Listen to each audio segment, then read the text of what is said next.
Hey y'all, glory be to God. Welcome to the Kingdom Woman channel where the free out is made practical. I'm Mariah. So yeah, I wanted to come touch bases with y'all real fast. I'm in the park. It's January. Whew. And I got a hoodie on. It's a little cooler today, but that's cool. I'm still gonna get my little walk in and keep going, but before I finish my walk, I wanted to come touch bases with y'all. And when I titled this, I titled it, God, I Want Out of This. And what I wanted to touch on is how we transition into the kingdom. Because it's a process. And before you can enter into the kingdom, you have to seek Him. It's a process of seeking Him and turning down the world, seeking His will, His righteousness. But you know what I'm saying? For those of you who ain't in the kingdom and ain't pursuing, because a lot of my stuff I talk about, it be for people that's already in the kingdom. But this one is going to help you enter into the kingdom. This one is if you're a little bit more worldly, which, baby, I was a whole lot worldly. It wasn't no little bit. It was a whole lot worldly. So don't worry about it. I'm going to tell you what you need to know.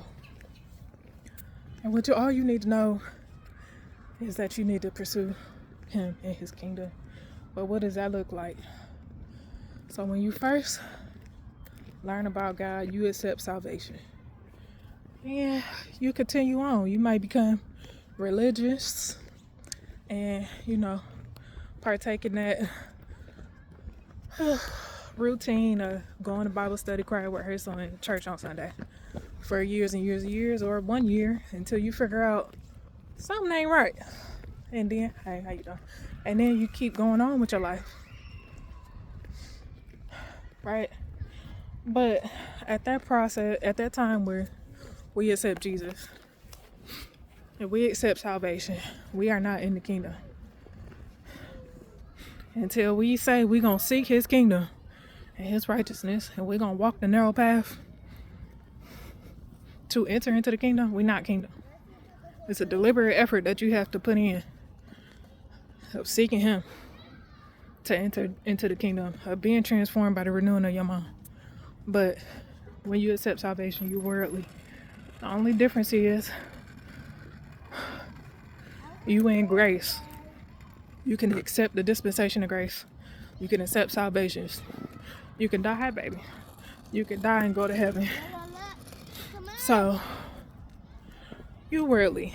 And so everybody gonna tell you saved and you get to go to heaven and blah, blah, blah. But you still gonna want to sin. You still gonna want to sin. You gonna be in bondage. You're not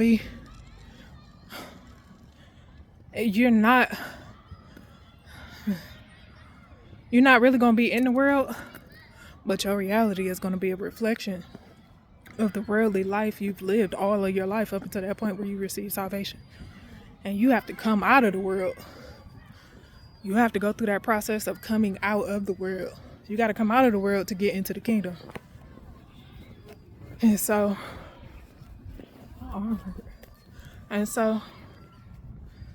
you know what I'm saying? If you stuck in bondage, if you battling with sin, you know what I'm saying?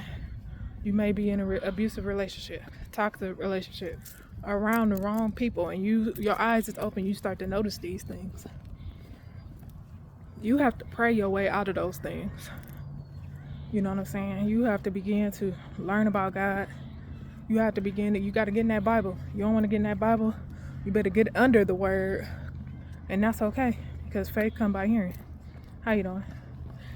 Faith come by hearing. So you can, you know what I'm saying, listen to sermons and stuff. And get under the word. And let that feed you. We can't live by bread alone. We got to get into that word. And through seeking that word, you seeking out God. You seeking His kingdom. You seeking His righteousness. seeking that word every day, seeking that spiritual food every day. And the things that you learn, they begin to change you. They begin to change you. And you become more and more Christ-like. You get closer and closer and closer into the kingdom until you enter it one day. But, you know what I'm saying? You battle with sin throughout that process. I battle with sin throughout that process. I battle with struggling with denying my flesh and everything. You know what I'm saying? Drugs. Sure did. I used to smoke weed every day. Nobody can roll a blunt like me, I'm telling you. No, I'm just playing. For real though. But I used to smoke weed every day. You want me to sit up here and lie to you and act like I didn't? No, I was introduced into drugs when I was in elementary school. But I really didn't start smoking weed every day till like high school, for real. I used to smoke a little bit here and there before that. But, you know what I mean? People, never mind. This ain't about that. I'm just keeping it real with you. Because when I tell you I was worldly, I was fighting. I done been arrested. I mean, you know what I'm saying? Don't tell nobody. That was juvie. By the time I was 18, I was ready to sit down somewhere. That's how I was. I thank God for the life I lived. Because I got to do it all before I hit 18. Parents went around to tell me what I could and could not do.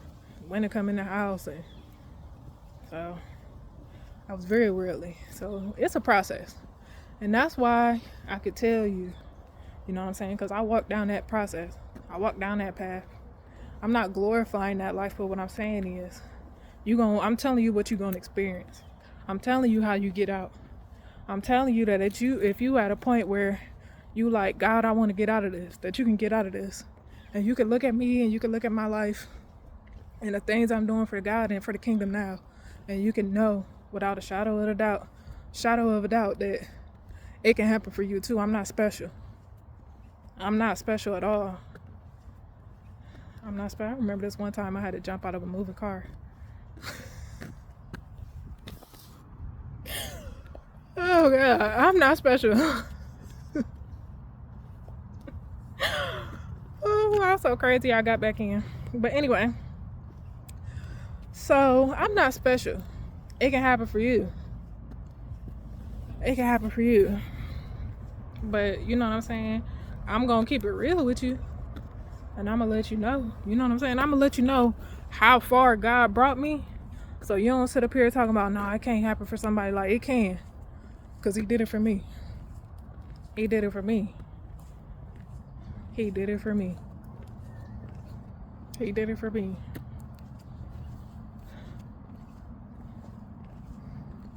I used to hang with a bunch of kids who had to sell drugs to eat as kids because our parents weren't around. I was a girl. Girls didn't really sell drugs back then, like little rocks and stuff, dime bags and all that stuff. Girls didn't really do that. Older women they push packs, but we wasn't nickel and diming or nothing like that when I was little. The gang, I don't know what they doing now. The gang didn't change, so.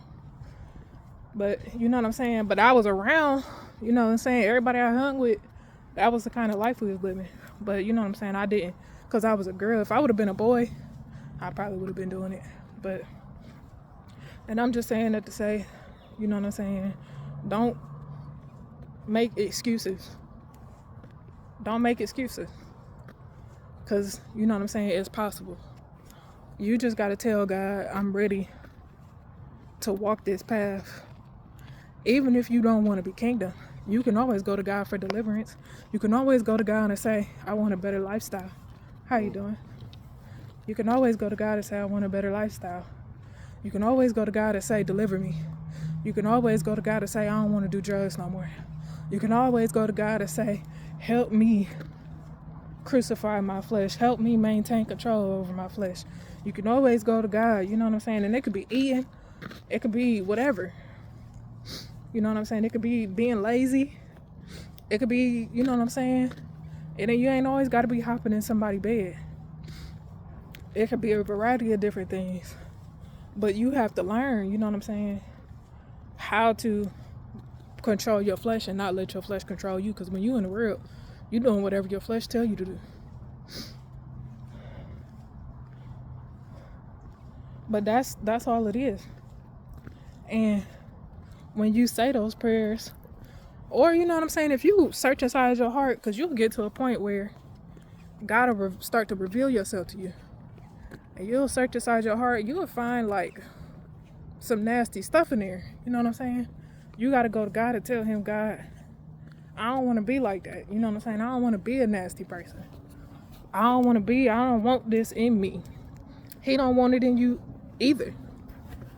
He'll snatch it right on up out of you as soon as you let him know. Other things he put us through so that we could be transformed. He'll take us through things. Because sometimes that's what it takes. You know what I'm saying? Sometimes it takes a man going upside your head for you to find out how valuable you are. For you to develop a specific level of self-esteem. For you to know that you are precious. You know, sometimes it takes somebody dogging you out. You know what I'm saying? If nobody told you how to maintain boundaries and to set standards for you, then your tests and trials will. God knows, and only God has the answers to that, when you'll need a test or when he could just snatch something out of you. You know what I'm saying? It's up to him. He knows. You know what I'm saying? For me specifically, and I don't know why, it could be like when I search my heart and I find stuff within me that I don't want there, he usually just take it right on out. But, you know, if I said I wanted patience, if I pray for patience or something like that, be prepared to wait. You know what I'm saying? Be prepared to wait on something. That's just how that works. But if you want to change your life and you are at a point where you say, God, I want out of this, tell God. God will open a door, because I always say, God gives us decision-making power. God will open up a door and give you an opportunity to get out. He will do it for you. But you have to walk out. You have to walk out the door and never turn around. You have to walk out the door and never turn around. You have to be prepared to leave some people behind. You have to be prepared to leave drugs behind and not pick them back up again. You have to be prepared to leave alcohol behind and not pick it up again. Because drugs, alcohol, and other things in the world can't coexist with kingdom. That's not, you can only seek his kingdom and his righteousness through righteousness. You can only seek his kingdom through righteousness. So, you know what I'm saying? Those are the things you have to put aside if you want to find the kingdom. Being nasty on the inside, you're gonna have to put that to the side if you want to enter into the kingdom. And I could, like I said, I could teach you everything you want to know about the kingdom. If you ain't walking out the process to become a better person, all you doing is becoming a historian, collecting data about Jesus that lived. That's it. You have to walk out the process. Otherwise, you just collecting facts. But yeah, you got to be strong enough to not to turn back, because the devil is going to come and try to tempt you to turn around. You think if you struggle with drugs, you think the devil ain't going to show up with somebody to give you some drugs? Oh, he is.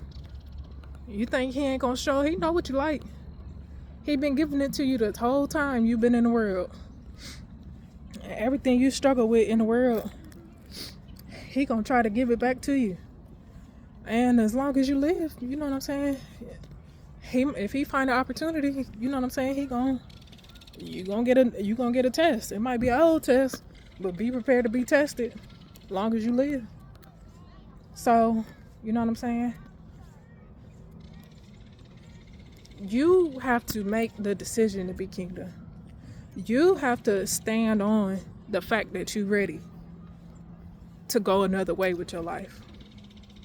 You have to live that out, if that's what you're saying, by making the decisions to refuse the world, to refuse fleshly gratification. You got to make those decisions. God will open a door and give you an opportunity to get out, but you got to walk it out. But okay, y'all, that's it. I'm gonna keep on walking. It's getting cold. It must be getting late. Bye, y'all.